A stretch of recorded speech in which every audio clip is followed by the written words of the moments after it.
I didn't order a package, but the man on the porch refused to leave until I signed for it with a pen he insisted on handing me. The ink was dry and the paper was blank, yet he stood there with a grin that didn't reach his eyes, watching me through the thin pane of the storm door while the blizzard howled behind him. My parents had only been gone for an hour, headed to a holiday party across town that they assumed would be a quick trip before the snow became impassable. Now, looking at the whiteout conditions through the hallway window, I realized the roads were likely gone, and I was truly alone in a house that suddenly felt much too large and much too glass-filled. The man eventually retreated into the swirling white mist of the driveway, but he didn't drive away. I stood in the darkened foyer, my heart hammering against my ribs like a trapped bird, wondering why I hadn't heard an engine start or seen the glow of taillights fading into the distance. Why would a delivery driver walk into a record-breaking storm without a vehicle in sight? And more importantly, what was in the heavy, unmarked crate he had left sitting on my welcome mat?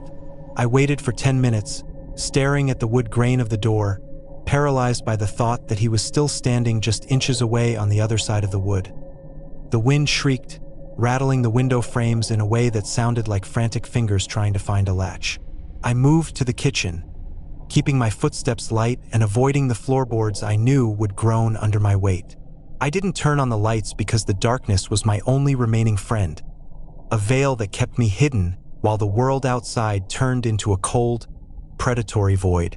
As I reached for my phone on the counter, the screen stayed black, and I remembered with a jolt of ice in my stomach that the landline had been crackling all morning. The power lines must have succumbed to the weight of the ice, leaving me cut off from the rest of the world without a way to call for help or even check the weather radar. A sudden, sharp metallic scrape echoed from the front porch, making me jump so hard I nearly knocked over a ceramic vase.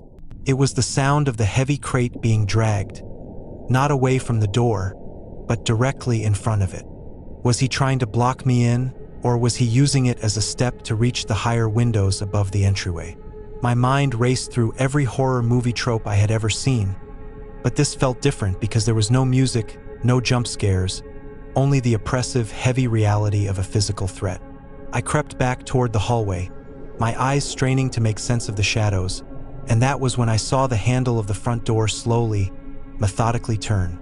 The deadbolt held, thank God, but the persistence of the movement was more terrifying than a violent kick would have been. It was the action of someone who had all the time in the world, someone who knew that no police car could plow through 3 feet of unplowed snow to save a teenager in a suburban cul-de-sac. I retreated further into the house, heading for the stairs, but stopped when I heard a different sound coming from the rear of the property. It was a rhythmic tapping against the sliding glass doors of the patio, a sound so deliberate it could only be a signal. Was there more than one of them? The thought turned my blood to slush as I realized the man at the front door might have just been a distraction to keep my eyes forward while someone else worked on the back. I crouched behind the kitchen island, clutching a heavy rolling pin as my only weapon, listening to the soft click-clack of a tool working against the lock of the sliding door. I knew that lock was flimsy, a simple hook that a child could bypass with a stiff piece of plastic, and I cursed my father for never getting around to installing the security bar he had bought months ago. The sliding door hummed as it was pushed open, and the freezing breath of the storm rushed into the warm house, bringing with it the scent of wet wool and old cigarettes. I heard the heavy thud of boots hitting the hardwood floor, followed by a low, gravelly whisper that sent shivers down my spine. "He's definitely in here, the kid didn't go out the front," the voice said, sounding far too calm for someone committing a home invasion. I realized then that this wasn't a random robbery, but a calculated hunt, and I was the prize they were looking for in the middle of this frozen wasteland. I crawled on my hands and knees toward the basement door, knowing that if I went upstairs, I would be trapped with no exit once they reached the landing. The basement was cold and unfinished, but it had a small coal chute window that I might be able to squeeze through if I could reach it. As I slipped through the basement door and closed it silently behind me, I heard the kitchen floorboards groan under the weight of at least 2 men. They were moving through the house with a terrifying efficiency, checking closets and behind curtains, their flashlights cutting through the dark like searchlights in a prison yard. The basement was a labyrinth of cardboard boxes and old furniture, casting long, distorted shadows that seemed to move on their own. I tucked myself into the narrow gap between the water heater and the brick foundation, holding my breath until my lungs burned and my vision blurred. Above me, the footsteps were heavy and purposeful, moving from the kitchen to the living room and then stopping directly over the basement door. I heard the brass knob rattle, a sound that felt like a gunshot in the silence of the subterranean room. "Check the cellar," a voice commanded from the top of the stairs, and the door creaked open, spilling a rectangular slab of light onto the concrete floor. I pressed myself harder against the cold metal of the water heater, praying the darkness would swallow me whole as a pair of boots began to descend the wooden stairs. Each step was a countdown, a slow-motion arrival of a nightmare that I couldn't wake up from. The man reached the bottom and paused, his flashlight beam sweeping across the room, illuminating old toys and dusty holiday decorations. The light flickered over the water heater, missing my huddled form by a fraction of an inch as the man turned his attention to a stack of heavy crates in the corner. He began to toss things aside, searching for me with a frantic energy that suggested his patience was wearing thin. "I know you're down here, kid, and the longer you make me look, the grumpier I get," he called out, his voice bouncing off the stone walls in a way that made it impossible to tell exactly where he was standing. I saw my chance when he turned his back to move toward the far side of the furnace, his silhouette framed by the light of his own torch. I didn't think, I only moved, lunging from my hiding spot and sprinting toward the stairs with every ounce of adrenaline I had left. I heard him roar in surprise and the clatter of his flashlight hitting the floor as he lunged for my ankles, his fingers grazing the fabric of my jeans but failing to catch a grip. I scrambled up the stairs, slammed the basement door shut, and slid the heavy kitchen table in front of it just as he slammed his shoulder against the wood from the other side. The table shook but held, giving me a few precious seconds to find another way out before the second man caught me. I ran for the laundry room, which had a small window that led out to the side yard where the snow had drifted high against the siding. I heard the second man shouting from the living room, his footsteps thundering toward the kitchen as he realized his partner was trapped. I dove through the laundry room window, landing face first in a freezing drift of white that blinded me for a moment.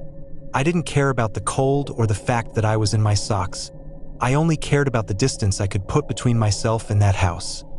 I trekked through the deep snow toward the neighbor's house, a light-colored Victorian that looked like a ghost in the storm. I hammered on their back door, screaming for help until my throat felt like it was filled with glass. And finally, the porch light flickered on. Old Mr. Henderson opened the door, a shotgun in his hand and confusion on his face. But he pulled me inside the moment he saw my terrified expression and my frozen feet. As he called the police on his satellite phone, I looked back through the swirling snow and saw two figures emerging from my house, looking around the yard before disappearing back into the white void of the blizzard. I was safe, but the memory of that dry pen and the blank paper would haunt my dreams for every winter to come. My dad always told me the scratching in the walls was just squirrels, until a human finger poked through a hole in the drywall of my bedroom closet. The sight of that pale, dirty digit wiggling in the darkness of my own sanctuary made my blood turn to ice, and for a long moment, I couldn't even find the air to scream. I was stuck in this house alone, my left leg encased in a heavy plaster cast that felt like an anchor, preventing me from running or even standing up without the clumsy help of my aluminum crutches. My parents and my younger brother had left for a weekend ski trip yesterday, a trip I had been forced to skip because of a stupid soccer injury that now felt like a death sentence in the middle of a silent, suburban neighborhood. I sat on the edge of my bed, my eyes locked on the small, ragged hole in the back of the closet where the drywall had crumbled away. The finger had vanished back into the shadows of the wall, but the sound of something shifting behind the plaster remained, a slow and deliberate sliding of fabric against wood. It wasn't a squirrel, and it wasn't a trick of the light. There was a person living inside the bones of my house, moving through the narrow crawl spaces that connected the attic to the unfinished basement. I realized with a jolt of pure terror that the Froger stories I had read online weren't just urban legends, but a living nightmare that had been watching my family eat dinner and watch television for weeks. The scratching moved downward, a heavy thud echoing behind the wall as the intruder transitioned from the second floor to the main level. I grabbed my crutches, the metal clacking loudly against the hardwood floor as I hopped toward the door, my heart hammering a frantic rhythm against my ribs. I needed to get to the kitchen to find my phone, which I had foolishly left charging on the counter while I crawled upstairs to take a nap. Every movement I made felt like it was being broadcast to the entire house, the rubber tips of the crutches squeaking with every step I took toward the landing of the stairs. The house was bathed in the pale, blue light of a winter moon, casting long and distorted shadows across the hallway that seemed to reach out for my cast. I reached the top of the stairs and looked down into the dark abyss of the foyer, listening for any sign of the person who was now surely stalking the ground floor. The silence was thick and suffocating, broken only by the hum of the refrigerator and the distant, rhythmic ticking of the grandfather clock in the den. I began the agonizing process of hopping down the stairs, one step at a time, my arms aching from the strain of supporting my entire body weight as I descended into the darkness. When I reached the fifth step from the bottom, I heard a sound that made my breath catch in my throat, the slow, rhythmic creak of the basement door opening. It was a heavy, wooden door located right next to the pantry, and it led down into a damp, concrete room that we only used for storage and the furnace. I froze, hovering on one leg, as a sliver of yellow light from a handheld torch cut across the kitchen floor, illuminating the very spot where my phone was plugged in. A figure emerged from the basement, a man dressed in tattered, oversized clothes that looked like they had been stolen from my father's old donation bin in the garage. He didn't look like a burglar. He looked like a ghost that had been haunting the margins of our lives, his hair matted and his skin a sickly, pale gray from lack of sunlight. He didn't see me yet, as his back was turned while he reached for a loaf of bread on the counter, tearing into the plastic bag with a desperation that was both pathetic and terrifying. I watched him from the stairs, my knuckles white as I gripped the railing, wondering how many nights he had stood in this kitchen while we slept just a few feet above his head. Then he stopped chewing, his head tilting to the side as if he had caught a scent or heard the frantic thudding of my heart. He turned around slowly, his eyes scanning the room until they landed on the staircase, and then they locked onto mine with a predatory intensity that made me want to vanish into the wood. A slow, jagged grin spread across his face, revealing teeth that were yellowed and broken, and he dropped the bread to the floor without taking his eyes off me. "I thought you went with them?" he whispered, his voice sounding like dry leaves skittering across the sidewalk, a sound that hadn't been used in a very long time. I didn't wait for him to move. I swung my crutches forward and practically threw myself down the remaining steps, my cast hitting the floor with a bone-jarring impact that sent a flare of white-hot pain up my leg. I scrambled toward the front door, the metal crutches slipping on the area rug as I tried to find my balance, but he was faster than I expected a man living in a crawl space to be. He lunged across the kitchen island, his fingers grazing the back of my shirt just as I pushed myself into the dining room, using the heavy mahogany table as a barrier between us. We began a slow, horrific dance around the furniture, me hopping and panting with exertion while he prowled the opposite side, his movements fluid and eerily silent. "You shouldn't be here, Leo," he said, using my name with a familiarity that made my skin crawl. "I like it better when the house is quiet and I can have the whole place to myself." I realized then that he wasn't just a thief. He was someone who had developed an obsession with the space and the people inside it, and I was an intruder in what he now considered his territory. I looked toward the large bay window in the dining room, knowing it was locked tight with a heavy latch that I couldn't reach while holding my crutches. I needed a weapon, something to level the playing field against a man who was healthy and mobile while I was broken and slow. My eyes landed on the heavy silver candelabra in the center of the table, and as he made a sudden move to my left, I grabbed the cold metal and swung it with every bit of strength I had left. The heavy base connected with his shoulder, sending him stumbling back against the china cabinet with a crash of breaking glass that echoed through the entire house. The sound seemed to snap him out of his calm, predatory state, and his expression shifted from a grin to a mask of pure, unadulterated rage. He roared and lunged again, but the pain in my leg gave me a sudden burst of frantic energy that allowed me to scramble into the hallway and toward the heavy door of the den.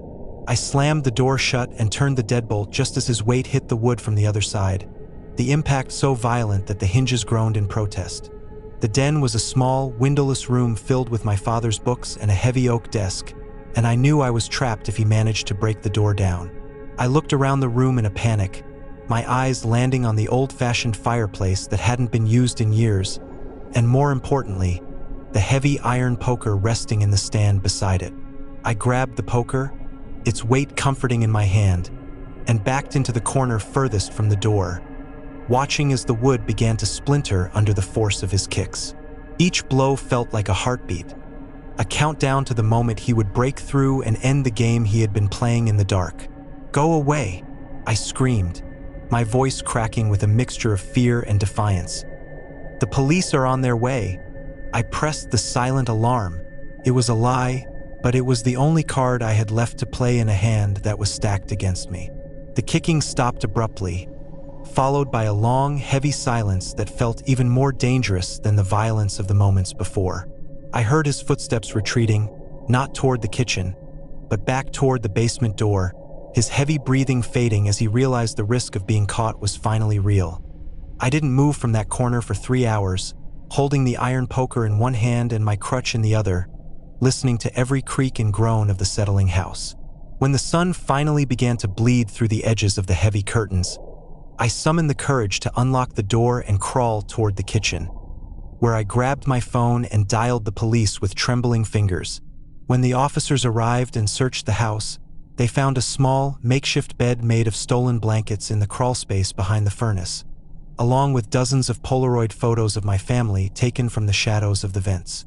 They never found the man that morning, but they found the exit he had used. A small, hidden hatch under the back porch that had been disguised with lattice for years. I moved out of that house a week later, and to this day, I can't look at a closet or a basement door without wondering who might be watching me from the dark. The delivery driver didn't just drop off the food. He stood in the driveway for 20 minutes, staring at the second-floor window where my light was on. I watched him through a gap in the heavy curtains, my breath fogging the glass as the headlights of his idling car cut through the absolute blackness of our private road. We lived 3 miles away from the nearest neighbor, tucked behind a dense wall of ancient oaks and twisting pines that swallow the sound of the world. My parents had intended to be back by 8, but a massive oak had surrendered to the saturated soil 5 miles down the canyon, blocking the only paved exit and leaving them stranded on the wrong side of the mountain. Now, the only thing between me and the silent woods was a thin layer of glass and a deadbolt I had checked 4 times in the last hour. I had ordered the food as a way to feel some semblance of normalcy, a simple craving for a burger to distract me from the oppressive silence of a house that felt too large for one person. But when the driver arrived, he didn't ring the bell or leave the bag on the porch as the app had instructed. He simply sat in his rusted sedan, the engine rumbling like a low, predatory growl. When he finally did step out, he didn't have a thermal bag or a receipt. He walked to the center of the gravel circle, tilted his head back, and stared directly at my bedroom window with a stillness that made my skin crawl. He stayed like that for an eternity, his face a pale blur in the moonlight, before slowly placing the brown paper bag on the top step and retreating to his car. He didn't drive away. He backed the car into the shadows of the tree line, turning off his headlights so that the vehicle vanished into the gloom, leaving only the faint, metallic scent of exhaust hanging in the freezing air. I retreated from the window, my heart hammering a frantic rhythm against my ribs, as I realized he wasn't waiting for a tip or a rating. He was waiting for the lights to go out. He was waiting to see if anyone else would move behind the glass, scouting the perimeter of my isolation with the cold patience of a hunter who knows his prey has nowhere to run. I crept down the hallway, refusing to turn on any lights that would betray my position, my hands shaking so violently I had to grip the door frames to keep from stumbling. I reached the kitchen and grabbed a heavy chef's knife from the wooden block, the cold steel feeling unnervingly heavy in my palm. The house, usually so full of the sounds of my mother humming or my father's television, was now a sounding board for every tiny noise. The house groaned under the weight of the wind, and the refrigerator hummed with a mechanical vibrato that seemed to mock my terror. I sat on the cold tile floor of the pantry, the only room without a window, and tried to steady my breathing while the darkness pressed in from all sides. A soft, crunching sound erupted from the driveway, the unmistakable noise of boots stepping onto gravel. It was slow, deliberate, and moving toward the side of the house where the mudroom entrance sat behind a screen of overgrown ivy. My parents always complained about that lock. It was an old skeleton key style that looked charming but offered about as much security as a paperclip. I heard the handle turn, a slow metallic groan that vibrated through the floorboards and into my very bones. The person on the other side wasn't trying to be quiet anymore. They were testing the strength of the wood, putting their weight against the door until the frame began to creak and pop.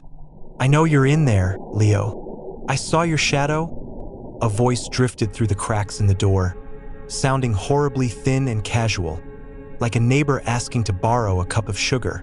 I didn't respond, burying my face in my knees and praying that the darkness of the pantry would make me invisible. The scratching began then, the sound of a metal tool, perhaps a screwdriver or a file, working its way into the gap between the door and the jamb. He was methodically stripping away the wood, bit by bit, with a persistence that suggested he knew no one was coming to save me for hours. I knew I couldn't stay in the pantry. If he got through that side door, I would be cornered in a room with no exit. I forced myself to stand, my legs feeling like lead, and crept toward the back of the house where the basement stairs were hidden behind a fake wood panel. As I moved, I heard a sharp crack from the mudroom, the sound of the old deadbolt finally giving way under the pressure. The door swung open, hitting the interior wall with a thud that sounded like a gavel bringing a death sentence to order. I heard him step inside, his boots thumping heavily on the linoleum, followed by the sound of him tossing the discarded burger bag into the sink with a wet splash. "You didn't even eat your dinner." "That's a waste," he whispered, his footsteps beginning to move toward the center of the kitchen.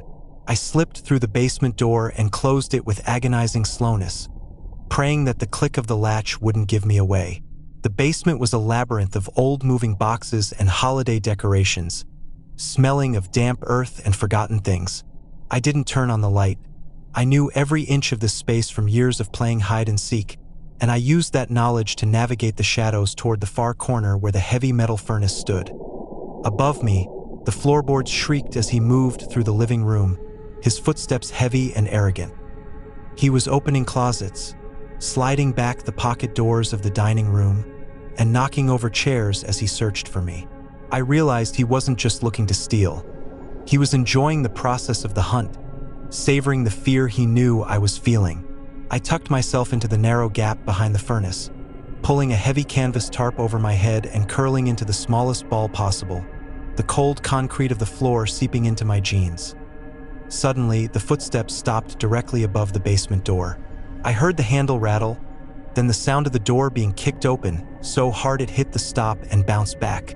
"Going down to the dark, Leo. That's a classic mistake," he called out, his voice echoing down the wooden stairs with a distorted, metallic quality. I heard his boots hit the first step, then the second, each one a slow, rhythmic thud that felt like it was stepping directly onto my chest. He reached the bottom of the stairs and clicked on a high-powered flashlight, the beam cutting through the dust motes like a literal blade.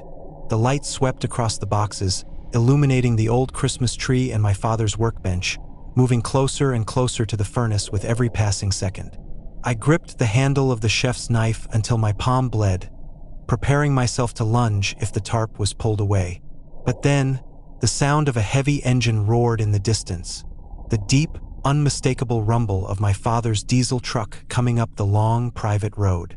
The intruder froze, the beam of his flashlight snapping toward the small, high-set basement windows that looked out onto the gravel circle.